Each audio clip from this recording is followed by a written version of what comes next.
Canna lilies need to be dug after you get your first frost or two, and the top will blacken and start to die back.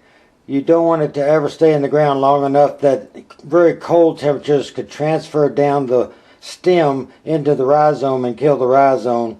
But once the tops have start to turn black, the bulb in the ground, the rhizome part in the ground, and the little new bulblets that might have pushed up around the plant in the soil, it'll have to get pretty cold, like 25, and stay there after a cloudy day or something.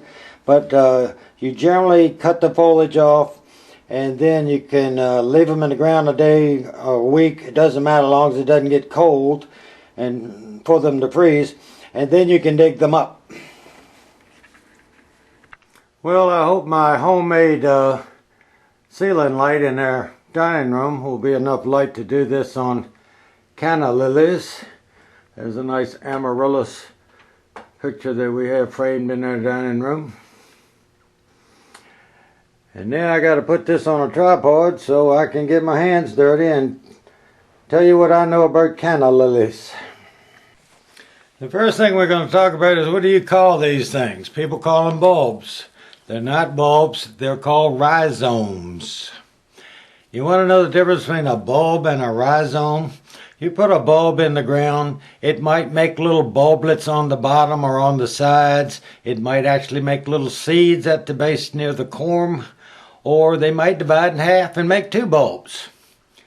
Now, a lot of people call these bulbs, but they're rhizomes. The reasons they're rhizomes is you plant something like that, which could be like a bulb, but this thing sends out lateral shoots and you end up with something this big. That's why they call it a rhizome.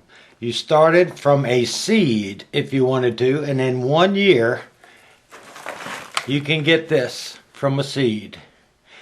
In Virginia, we're in zone 7. You have to dig these things up.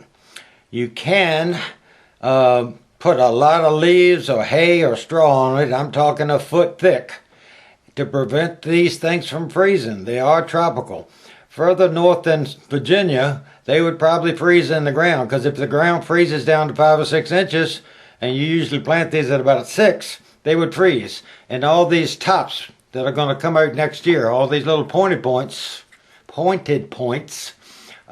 would freeze. So you have to dig them up. Another little secret, if you do cover them in an area where you're almost freezing and maybe not freezing, depending on how cold the winter is, if you cover those with a whole lot of mulch or straw bales or anything so you won't have to dig them, and that's why we gave up planting these in great quantities, because it's a chore to dig them, is if you have moles in the ground and you have voles with a V, V-O-L-E-S, I have no idea why those two creatures that live in the same tunnel are named that close together. But a mole is a carnivore. It eats grubs, worms, that type thing. A vole is a creature that can't dig the tunnels, but he runs through the mole's tunnels and he eats vegetation. And if you've ever had a tulip growing and the tulip just falls over at the top, the flower just bends over and is straight down, that's because a vole has eaten the bulb. And we have moles and we have voles. So 1 year, I had about 16 of these that cost $12 a piece.